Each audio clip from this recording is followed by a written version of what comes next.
یا رب کریم، تو ہی رحمان و رحیم ہے، کرم کرنے والا ہے، معاف کرنے والا ہے۔ یا رب کریم، ہم بہت ناشکرے ہیں، بہت گناہگار ہیں، مسلمان اپنا وقار کھو بیٹھے ہیں، ہم تیری نعمتوں کا شکر بھی ادا نہیں کرتے، تو ہمیں معاف فرما دے۔ یا رب کریم،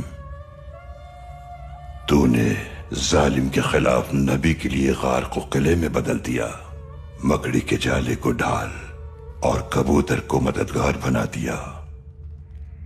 یا رب کریم، آج ہم جس گڑھے میں گر گئے ہیں ہمیں اس سے نکال دے، امت مسلمہ کے وقار کو بحال کر دے، مسلمانوں کو متحد کر دے، انسانیت کو اپنانے کی توفیق دے۔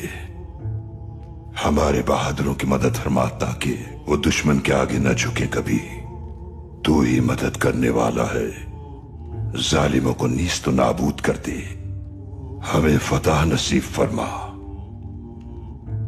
آمین آمین آمین۔